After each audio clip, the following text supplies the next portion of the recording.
Back to my channel students. तो कैसे आप सब लोग, आई होप कि सभी लोग ठीक होंगे। मेरा नाम है शिवम और आप देख रहे हैं केमिकल दोस्त यूट्यूब चैनल। तो स्टूडेंट्स, आपको पता है कि जो हमारी पहली सीरीज चल रही है कोलसन टॉपिक के ऊपर, जो आज की वीडियो है उसी का एक पार्ट होने वाला है। तो जिस मैंने पहले वाली वीडियो में आपको बॉयल्स लॉ, चार्ल्स लॉ और वैन हॉफ इक्वेशन के बारे में पढ़ाया था, और जो इससे पहले वाली इक्वेशन थी उसमें मैंने कोलिगेटिव प्रॉपर्टीज के बारे में बताया था, ये क्या होती है, कितने टाइप की होती है, ठीक है। तो उसी से रिलेटेड टॉपिक चल रहा है हमारा। सबसे पहले हमने ऑस्मोटिक प्रेशर के बारे में पढ़ाया था और आज हम दोस्तों अगले वाला पार्ट है एलिवेशन इन बॉइलिंग पॉइंट, तो दूसरे नंबर का है, उसके बारे में पढ़ाएंगे, ठीक है। चलिए आज की वीडियो स्टार्ट करते हैं। तो स्टूडेंट्स, जो आज का हमारा टॉपिक है वो है एलिवेशन इन बॉइलिंग पॉइंट, जिसको हम इब्लियोस्कोपी भी बोल देते हैं, ठीक है। दोनों नाम से भी आ सकता है, किसी भी नाम से आ सकता है। तो elevation in boiling point, elevation मतलब बढ़ना, बॉइलिंग पॉइंट पहले तो हम एलिवेशन मतलब क्या है कि बढ़ना होता है, बट हमें बॉइलिंग पॉइंट का मतलब बताना चाहिए ना क्या होता है। आप मुझे कुछ को पता भी होगा, कुछ को नहीं पता होगा। जिनको पता होगा उनको ये वाली लैंग्वेज पता होगी कि वो टेम्परेचर जिस पर कोई भी चीज वेपराइज होनी शुरू हो जाए, ये लैंग्वेज भी सही है। जैसे कि पानी है, भाई पानी 100 डिग्री सेल्सियस पर वेपराइज होना शुरू होना स्टार्ट होता है, तो जिस पे स्टार्ट होता है वो उसका क्या है, बॉइलिंग पॉइंट। ये लैंग्वेज भी सही है, आप देख सकते हो। बट अगर प्योरली केमिस्ट्री के अकॉर्डिंग लैंग्वेज लिखे तो क्या होगी, द टेम्परेचर एट विच, वो टेम्परेचर जिस पर वेपर प्रेशर।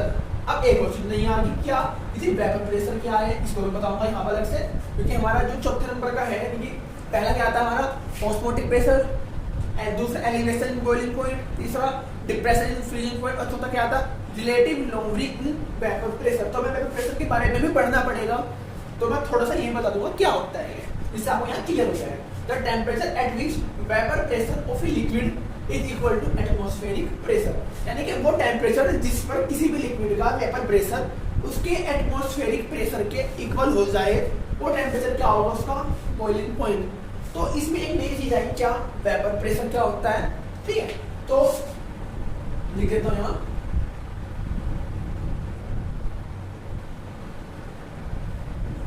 वेपर प्रेशर, ठीक है। तो होता क्या है भाई, हम एक एग्जांपल लेकर चलते हैं।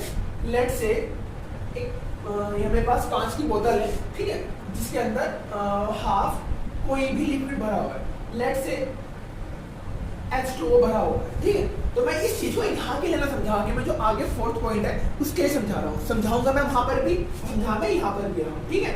तो मेरे पास एक बोतल है कांच की, भी मैं देखना भी है इसमें, और इसमें मैंने पानी भर रखा है, ठीक है।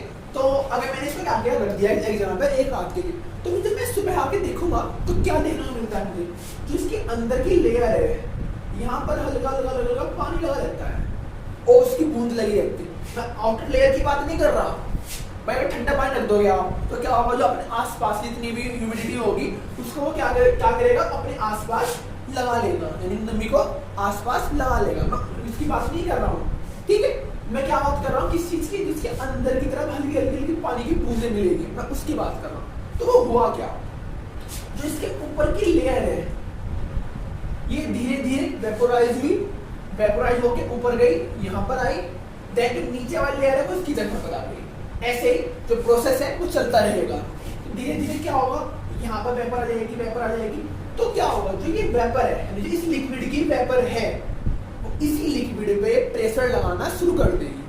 दोबारा बताता हूँ क्या हुआ, जो इसकी पहली लेयर है ये वाली, ये धीरे धीरे टाइम पे हमने एक क्योंकि हम तुम कर नहीं रहे, तो एटमॉस्फेयर से ही एनर्जी लेकर के, हीट लेकर के वेपोराइज होगी। सर्दियों में नहीं होता है तो काम, ये गर्मियों में होता है। आप देख भी सकते हैं, बोतल रख दो एक रात के लिए, आप खुद देख लोगे 1-2 घंटे के लिए। जो ऊपर की लेयर है ये धीरे धीरे वेपोराइज होगी, ये वाली लेयर, और वेपोराइज हो क्या होगा, ये ऊपर आके इकट्ठी होनी शुरू हो जाएगी। तो जब धीरे धीरे प्रोसेस चल रहा है तो क्या होगा जी, ऊपर वाले जो ये आपके वेपर्स हैं ये अपने ही लिक्विड पर प्रेशर अप्लाई करना शुरू कर देंगे। खुद की वेपर्स ने खुद की लिक्विड में प्रेशर अप्लाई किया, तो इस जो प्रेशर अप्लाई हुआ इसको हमने क्या बोला, वेपर प्रेशर, ठीक है। तो ये वो वाला वेपर प्रेशर है, हम वो आगे ही पढ़ते हैं। तो क्या था भाई, वो टेम्परेचर जिस पे जो ये वेपर प्रेशर लग रहा है किसी भी लिक्विड का, किसके इक्वल हो जाए, जिसके बाहर का प्रेशर है, बाहर का प्रेशर के एटमॉस्फेरिक प्रेशर उसके इक्वल हो जाए, तो इसको हम क्या बोलेंगे, बॉइलिंग पॉइंट। आई होप कि यहाँ पर ये बात क्लियर हो गई होगी आपकी, ठीक है। तो elevation in boiling point, boiling point का मतलब बॉइलिंग पॉइंट में एलिवेशन यानी बॉइलिंग पॉइंट का बढ़ना। अब भाई पानी है, अपने आप तो बढ़ेगा नहीं बॉइलिंग पॉइंट। तो कब बढ़ेगा? जब मैंने इसके अंदर कोई चीज मिलाई। अब बात आती है कि कौन सी चीज मिलाई। मैंने एक एग्जांपल लेकर बात देखते हैं। यहाँ पर दो एग्जांपल लिए हैं, एग्जांपल तो एक है, दो बीकर लिए। एक बीकर में मैंने, दोनों बीकर में पानी है, एक बीकर में मैंने पानी के साथ NaCl ले दिया और एक बीकर में मैंने पानी के साथ कुछ भी नहीं लिया। तो जब हम दोनों को गर्म करेंगे तो हमें देखो क्या मिलेगा कि जो ये पानी वाला है ये नॉर्मली 100 डिग्री सेल्सियस पर आपका वेपोराइज होना स्टार्ट होगा। मैंने क्या कहा? वेपोराइज होना स्टार्ट होगा। मैंने ये नहीं कहा कि कंप्लीटली वेपोराइज हो जाएगा, होना स्टार्ट होगा। बट जिसके अंदर NaCl डिसॉल्व है वो क्या होगा भाई, मुझे नहीं पता कि मैं कितनी अमाउंट मैंने घोली। मैंने कहा घोला है तो लेट्स से मैंने कहा कि यो 105 डिग्री पर वेपोराइज होना शुरू होगा। अब आप कहोगे सर जब आपके आपको ये नहीं पता कितना घोला, हम कैसे माने इस चीज को कि 105 का होगा, 99 पे 98 कम पे क्यों नहीं होगा? क्यों नहीं होगा भाई? पानी तो है ही, पहली बात। दूसरी बात, हमने एक ऐसी चीज इसके अंदर डिसॉल्व की जो नॉन वोलेटाइल है। यहाँ पे इस बात का ध्यान रखना कि अगर आप किसी लिक्विड के अंदर कोई एक नॉन वोलेटाइल चीज को डिसॉल्व करते हो, नॉन वोलेटाइल का मतलब क्या है? जिसका बॉइलिंग पॉइंट रूम टेम्परेचर कम हो। भाई लोग क्या कहते हैं वोलेटाइल का मतलब क्या है कि जो हवा में रखे नहीं, जो रूम टेम्परेचर पे अपने आप ही हवा में मिली यानी वेपोराइज होनी शुरू हो जाए। ये केमिस्ट्री की फॉर्म में है। इसका जो बॉइलिंग पॉइंट है वो रूम टेम्परेचर यानी 25 डिग्री 30 डिग्री सेल्सियस से नीचे हो। भैया इसका बॉइलिंग पॉइंट 30 से नीचे होगा या 25 से नीचे होगा और टेम्परेचर 26 है तो धीरे धीरे अपना वेपोराइज होगी क्योंकि बॉइलिंग पॉइंट ज्यादा है। लेकिन भाई पानी है, पानी 100 डिग्री सेल्सियस पे वेपोराइज होता है, ठीक है। मैंने क्या किया 110 कर दिया तो धीरे धीरे ये वेपोराइज होना शुरू हो जाएगा क्योंकि जो एनवायरमेंट टेम्परेचर है वो ज्यादा है और इसका बॉइलिंग पॉइंट कम है। सिमिलर पेट्रोल के लिए होता है। भाई हमारा टेम्परेचर 25 से 30 तक होता है नॉर्मली एनवायरमेंट टेम्परेचर और पेट्रोल कम होता है इससे, तो इसके लिए तो ज्यादा हो गया ना।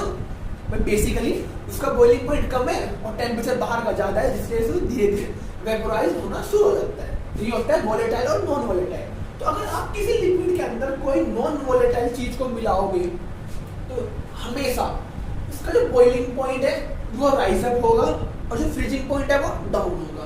दोनों वाली क्लियर होगी, इस तरह वाला भी। यानी कि किसी भी लिक्विड के अंदर कोई नॉन वोलेटाइल चीज मिलाने से जो उसका बॉइलिंग पॉइंट वो बढ़ेगा और फ्रीजिंग पॉइंट वो घटेगा। क्यों घटेगा? भाई जो एनर्जी इसको मिल रही है बॉइल करने के लिए, ठीक है, वो एनर्जी पानी के, इसमें तो पानी पानी में मिल रही है, इसमें पानी के साथ एक चीज हमने ऐड कर दी। किसको ऐड कर दिया? NaCl को। तो इसको भी तो मिल रही है, पहली बात। दूसरी बात सब छोड़ दो, हम क्या पढ़ रहे हैं? हम पढ़ रहे हैं कोलिगेटिव प्रॉपर्टी, जो क्या कहती है कि कोई जो ये है osmotic pressure, elevation in boiling point, यानी कोलिगेटिव प्रॉपर्टी कहती क्या है? मैंने स्टार्टिंग में बताया था। यानी कोलिगेटिव प्रॉपर्टीज वे प्रॉपर्टीज है जो ये कहती है कि आपने कोई चीज कितनी अमाउंट में डिसॉल्व की है, उसके डिसॉल्व करने से जो ये प्रॉपर्टीज है क्या लगती है। मतलब क्या है इसका? भाई इस वाले में मैंने नहीं मिलाया कुछ, इस वाले में मिला दिया, यानी कि इसमें जो नंबर ऑफ मोल्स थे लेट्स से 50 थे, 50 इसमें थे H2O के साथ, ठीक है। अब मैंने NaCl घोल दिया, लेट्स से मैंने कहा कि मैंने 10 मोल NaCl के घोल दिए, तो टोटल मोल कितने हो गए? 60 नहीं होगा या कितने हैं? 50 है। तो यहाँ नंबर ऑफ मोल्स ज्यादा है, नंबर ऑफ मोल्स कम है। तो इनको उबलने यानी कि इनको वेपोराइज होने के लिए ज्यादा एनर्जी चाहिए क्योंकि नंबर ऑफ मोल्स ज्यादा है या नंबर ऑफ मोल्स कम है। आई थिंक यहाँ पर ये वाली बात क्लियर हुई होगी, ठीक है। तो एलिवेशन इन बॉइलिंग पॉइंट क्या है? यदि आप किसी भी लिक्विड के अंदर कोई नॉन वोलेटाइल चीज को मिला दोगे तो इसका टेम्परेचर, जिसका ओरिजिनल टेम्परेचर होगा, बॉइलिंग पॉइंट वाला टेम्परेचर होगा, उससे राइज अप हो जाएगा। इस फिनोमेना को क्या बोलते हैं आप? Elevation in boiling point. एक बार बोलता हूँ, किसी भी लिक्विड के अंदर अगर आप कोई भी नॉन वोलेटाइल चीज को मिला दोगे तो उसका जो ओरिजिनल बॉइलिंग पॉइंट होगा और जो इसका सारे मिला के बॉइलिंग पॉइंट आया वो ज्यादा होगा नॉर्मल वाले से। इस फिनोमेना को क्या कहते हैं? एलिवेशन इन बॉइलिंग पॉइंट या इबिलियोस्कोपी, ठीक है। आई थिंक यहाँ क्लियर होगी। अब इसको फॉर्मूले वाइज हम क्लियर करते हैं। तो स्टूडेंट्स इसको निकालने का तरीका क्या है? भाई टीबी का मतलब है टेम्परेचर ऑफ बॉइलिंग पॉइंट, या भाई डेल्टा का मतलब क्या है कि डेल्टा, जब आप कहीं भी डेल्टा का मतलब है अलग जगह पर अलग होता है। लेकिन बेसिकली केमिस्ट्री में अगर आप ये डेल्टा लगाते हो, त्रिभुज वाला एंगल होता है, त्रिभुज बनाते हैं, ट्रायंगल बनाते हो आप, तो डेल्टा बोलते हैं। आई थिंक आपको सुनना पता हो तो जो ट्रायंगल है डेल्टा टीबी में, डेल्टा का मतलब होता है कहीं पर भी आप जब डेल्टा लगाओगे तो सबट्रैक्शन यानी डिफरेंस के लिए हम डेल्टा लगाते हैं, यानी कि टेंपरेचर बॉइलिंग पॉइंट, या ये किसको रिप्रेजेंट कर रहा है यहाँ पे, एलिवेशन इन बॉइलिंग पॉइंट के इब्लियस को रिप्रेजेंट कर रहा है क्या, डेल्टा टीबी। जैसे मैंने यहाँ पे एक एग्जांपल लेकर बताया था, भाई मेरे पास यहाँ पर पानी है और एक कंडीशन है मेरे पास, क्या है, पानी के साथ नमक भी है, ठीक है। तो क्या हुआ भाई, ये प्योर वाला था 100 डिग्री सेल्सियस लेट से, इसका कितना था 105 डिग्री लेट से।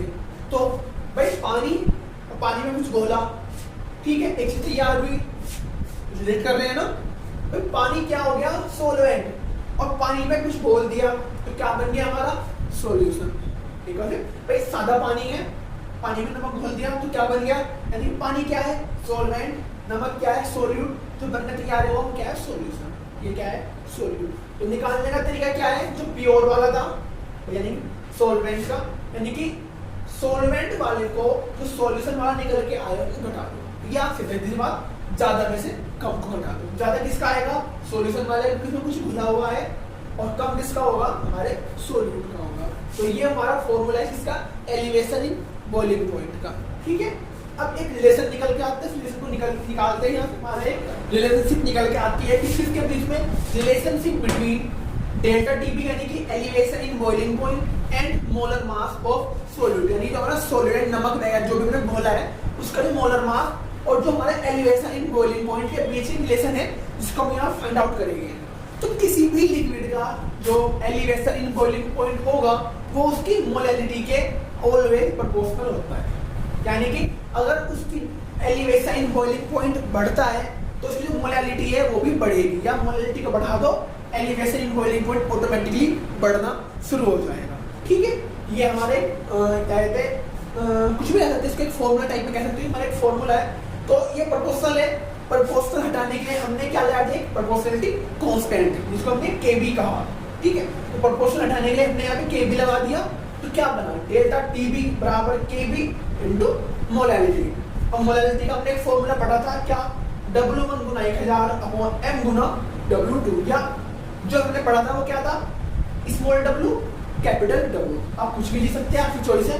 तो डेल्टा टीबी क्या आ गया, जो आप सबने पढ़ा होगा, किताबों में देखा भी होगा, KB multiply by W multiply करते हैं W1 multiply by 1000 upon M Guna W2। ये हमारा क्या फॉर्मूला निकल के आ गया, ठीक है जी। आई थिंक यहाँ तक आप सबका क्लियर हो गया होगा। अब हम एक नया रिलेशनशिप निकालेंगे किस के बीच, इसके और इसके बीच। तो उसके लिए क्या करना पड़ेगा, हमारे पास कितने वेरिएबल्स हैं, तो ये तो कांस्टेंट है, इस और उसके बीच में निकालना है, इन दोनों रखना पड़ेगा। तो एक तो वेरिएबल ये है, एक वेरिएबल ये है और एक वेरिएबल ये, तो इन्हें कुछ इंतजाम करना पड़ेगा। क्या इंतजाम करना पड़ेगा, हमें पता W/M क्या होता है, भाई मोल होता है, ठीक है। तो मैंने क्या कहा कि लेट से W/M बराबर 1 मोल, माना मैंने, मेरी चॉइस है, मेरा बोर्ड, मेरी चॉइस, मेरी क्लास। तो मैंने क्या कहा कि W/M मोल होता है, मैंने बताया था स्टार्टिंग में। तो मैंने क्या माना, W/M बराबर 1 मोल। मैं किसी का नहीं मन करता तो आप क्या कह सकते हो कि लेट से W बराबर 1 ग्राम और M बराबर भी 1 ग्राम पर मोल, ठीक है। आपकी चॉइस आप मान सकते हो यहाँ पर। और W2 क्या था, W2 भाई सोलवेंट के लिए था, ठीक है। तो इसको मैंने क्या माना, लेट से 1000 ग्राम। क्यों माना, क्यों पर 1000 है, कट जाएगा ऑटोमेटिक, इसके अंदर रख दो।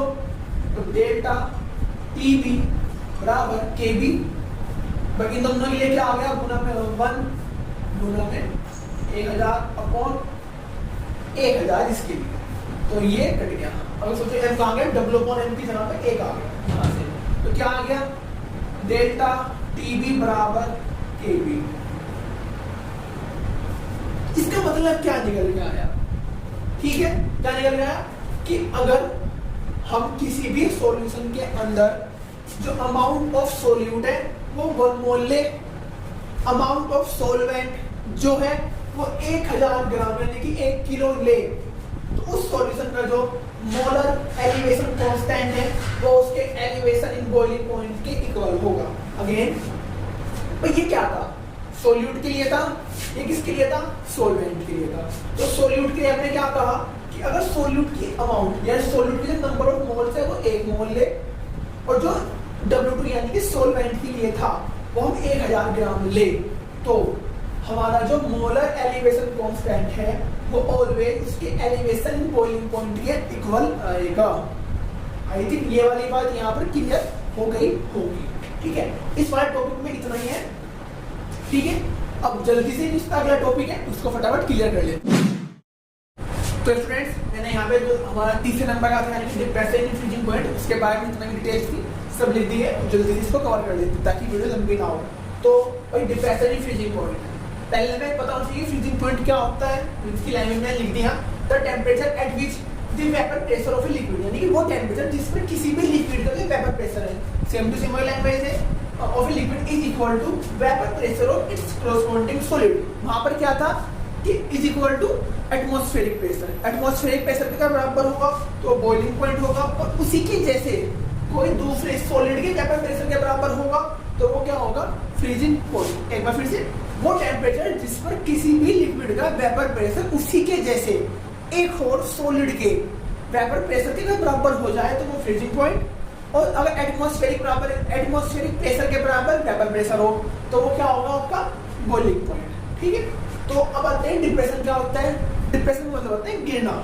हम उस वाले डिप्रेशन की बात नहीं कर रहे, माइंड की स्टेट की, हम दूसरे वाले की बात कर रहे हैं। यहाँ पे डिप्रेशन मतलब में गिरना, यानी कि अगर कोई लिक्विड है हमारे पास, लेट्स से कोई भी एक लिक्विड है, ठीक है, वही सेम एग्जांपल ले चलते हैं H2 और NaCl वाला, बिल्कुल डिट्टो ही है, सेम टू सेम चीज। उस वाले में हम गर्म कर रहे थे, इस वाले में हम जमा रहे हैं, तो सेम टू सेम चीज वही होगी।